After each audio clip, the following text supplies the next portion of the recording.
Hey folks, it's Ben. We're here with our 1987 Pontiac Fiero SE. We're doing an interesting mod. We're going off to a car show that might require us to sit and idle for an extended period of time. And so that has me slightly nervous. Why I'm nervous is because technically the fan turns on at about 235 degrees Fahrenheit, but that's already beyond the point of when the thermostat's open, and that's the entire cooling system getting to that temperature before the radiator fan even turns on.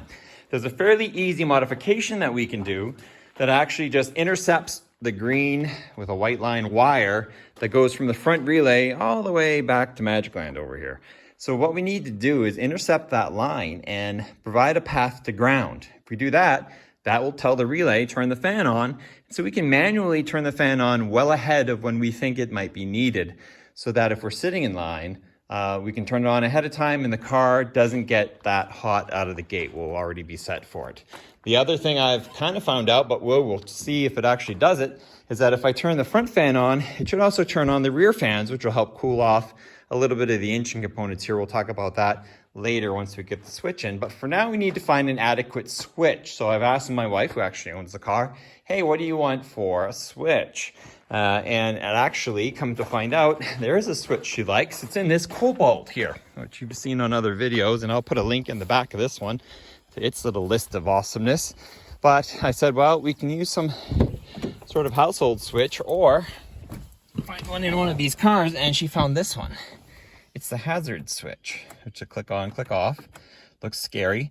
But so what we're going to do is actually extract this switch out and see if we can get it to work in our Fiero in a cute manner, so that you can just push it on for fan and unselect it for no fan.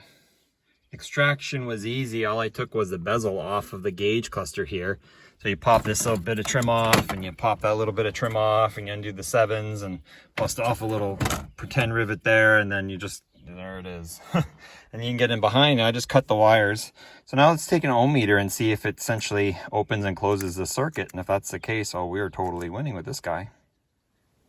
We're looking for it to ohm right out to nothing, right there. So it looks like our black and our white are the ones that are... Oh, there we go. So yep, that's our switch right there, is the black and the white. And so the gray is our doesn't matter portion of it. So that works. Let's modify this switch a little bit. It's really bulky. See if we can shrink it down a little bit. So in our car, our plan is actually to put it here. This is the diagnostic port lives under here, and the cigarette lighter is here. So it's 2 screws that hold this in. But to intercept our wire, we're going to pull this whole console out. That's held in by these 7mm screws, and then we got to pull the little front clip off the shifter here, so that comes off, and then we can slide this mechanism out. As I said, we pulled the little pin out, which just came out, and it's in our dish right here. That lets us slide that whole console out. Another 3 7s gets us this plate out, which is right here, and that gives us lots of access. And the white wire's right there. Oh, and then we've got our wires coming through here, and we're looking for green and white. So what I'm going to do is I'm actually going to cut the tape here, and we can kind of break this open, and we'll find our green with white. And that's the one we're going to hopefully just intersect. We're not actually going to even cut it. We're just going to hopefully provide another route to ground. And there's lots of metal up here that we can ground to through our switch. And then we took this console off.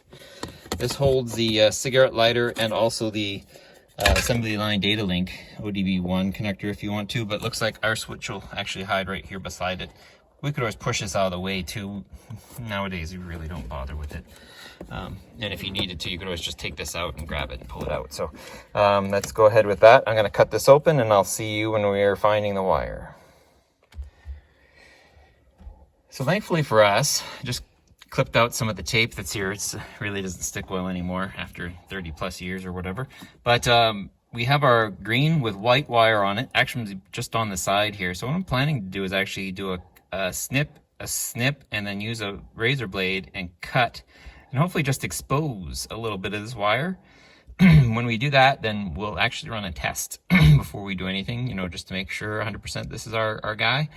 And then we will proceed with our install by soldering another wire to it, wrapping it all up, and then just putting it away. I'm the editor, so I just fucking stick together the awesome, and there you go. Alrighty, so with the car off, this wire should be dead. So I've only tried this once before and it didn't actually work out well for me. Let's go ahead. If we end up cutting it, we'll just splice everything together in a hot mess and it'll be good. So let's go ahead and take the second one and we'll just clip that like that, and I'll probably cut it, and that one like that. And now if I take and almost shave it down the side.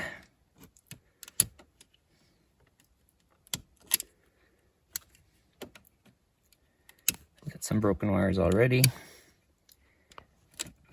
Now if the whole system fails, then we'll know where. Perfect. So we got the little bit of wiring out. We have a little bit of exposed wire now. So what we can do is with our switch here, which we already have some pigtails out, is we can, I'd like to solder this, but for now we'll just wrap it around.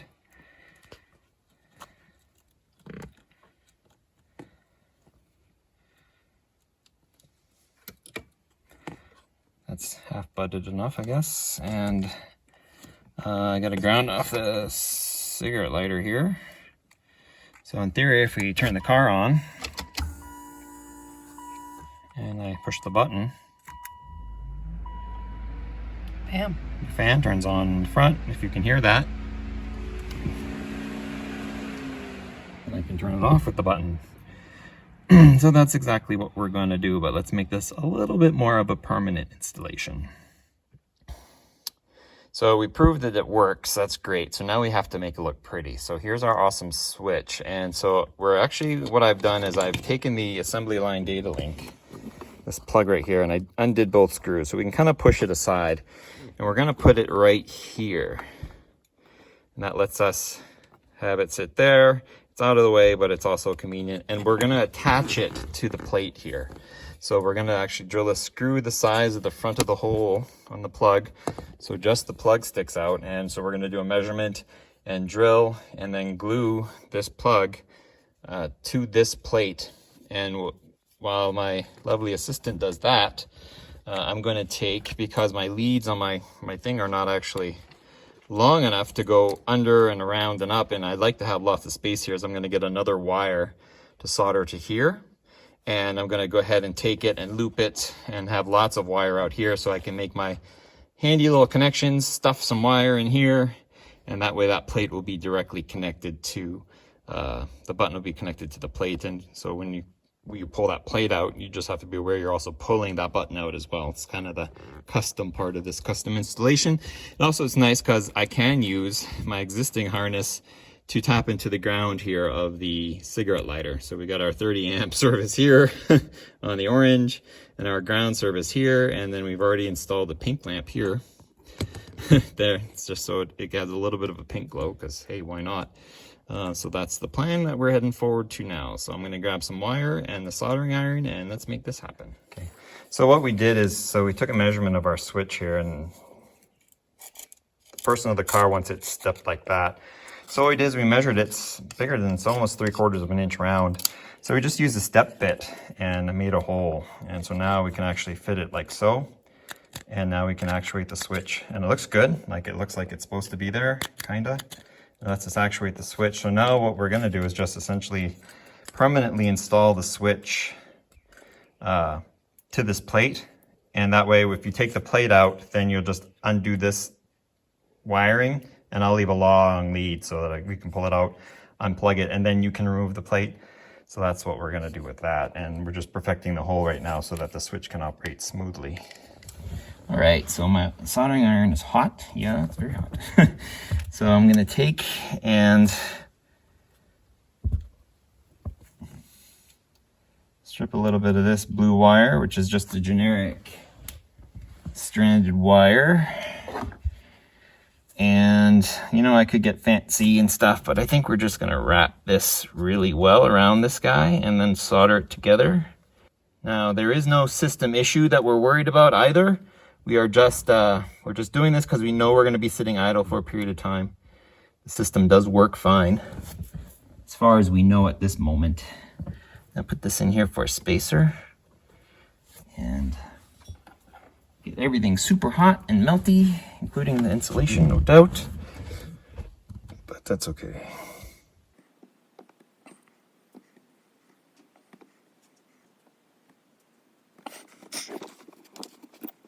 So with that, we have a fairly decent connection that's not going to undo itself. It's literally welded on there. So let's grab some electrical tape and kind of wrap it up. I'll let it cool while I go get that.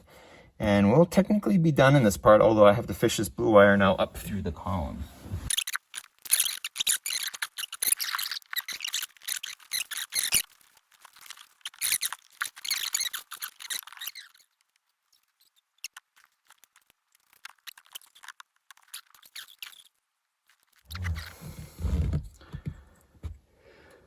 Is that recording?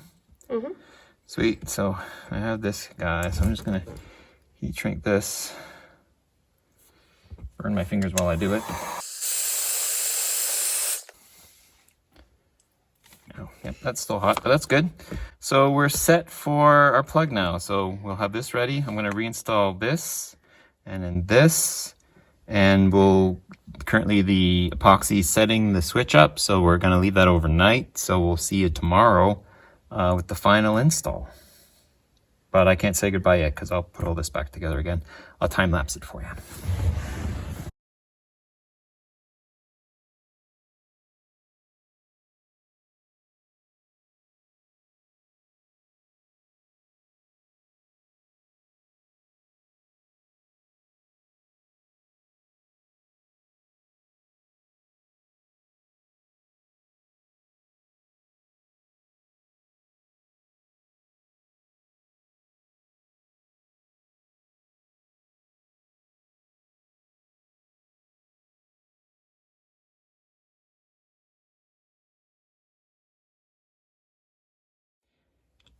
Okay, so why are we here? We're putting everything back together again, but the issue is this plate right here was going to get in the way. Like, we weren't deep enough. The switch would work, but then I'm looking at the plug assembly, and it has also got a little bit of size to it, right? It doesn't all plug in. So what I'm going to do is drill a safety hole, but I wanted to make sure I wasn't actually drilling into anything, and to do that I needed some access. And I can also get this assembly line data link out of here. Once again, it's only 4 screws. Well, actually, it's quite a ways away to get this far in, but yeah, if I'm diagnosing it by check engine light at this point in time, I'm just going to go ahead and take it apart this far regardless. So I'm going to take and pull this guy back, just hide him in with the ECM for now. Actually, if I were smart, it wouldn't be bad just to kind of have it hang out back here. It's here for accessibility reasons, but the reality is it doesn't really matter. Now, I don't feel anything. There's some rubber back here. So we have our cabling that's coming through here. That's steel, but we have our big serpentine cable. So we just have to be careful when we drill a hole here that we don't hit anything underneath. So we'll just proceed with caution. That's probably pretty close. We actually drilled it about pretty big, a little bit under an inch, 7/8 I think it was. We just kind of used a bit and got that out there. That just gives us a place for the plug to hide. And there's nothing underneath here that we're gonna hit that was gonna hurt anything, so we're good there too. So with that, we'll put this back on. Actually, yeah, we'll put everything in now. So I'll put you back on time lapse, and we'll put all this back together.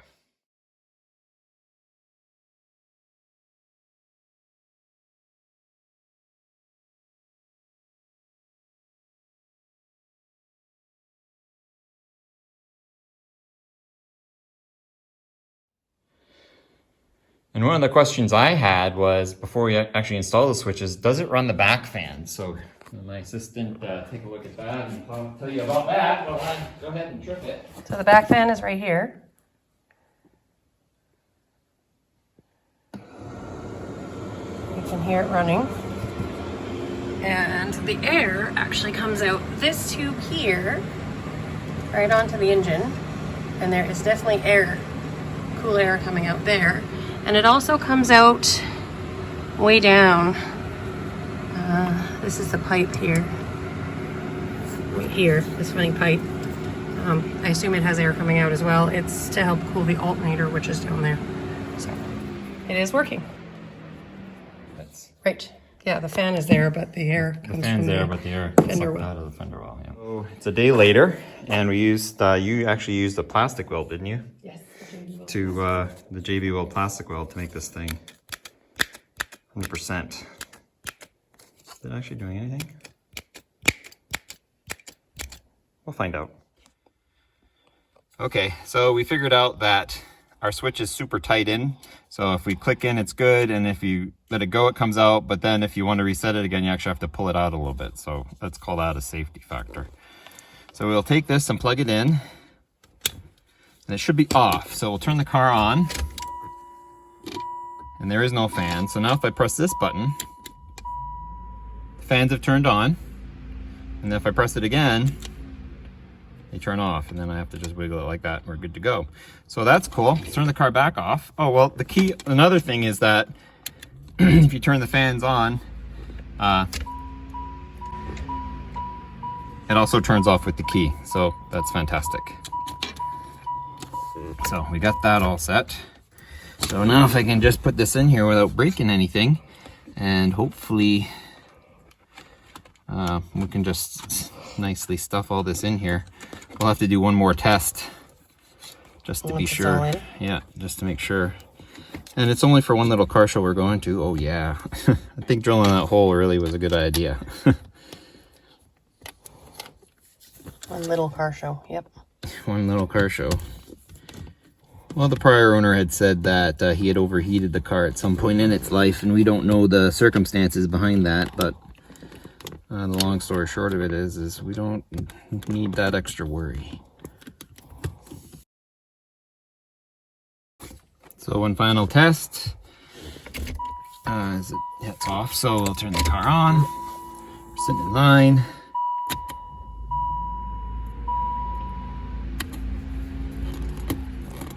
You're gonna have to pull it out a little bit. I see. Turned off just because I think we've adjusted it a little bit. So, but that's a very slick installation. Now people are going to ask you what that button is, and you just tell them it's a passenger eject button. Don't press it. You'll be all set. If you have any questions on this installation, feel free to ask or contact the Fiero forums, because that's where we pretty much figured all this stuff out from. And if you have any comments, go ahead and leave them, and subscribe to my channel, Turbo231, for more exciting dragon action. Another pink thing in a pink car with all the pink lights and the pink, pink, pink. I got 20 seconds to kill. So long story short, yeah, we're going to the show tomorrow. There's like 600 cars there. So there'll be like 3 other Fieros probably, and 0 awesome vans, being the Lumina APV style awesome van. But yeah, pink. And just wait till we get this thing wrapped, and you'll all see that, because that'll be well documented as well. So cool.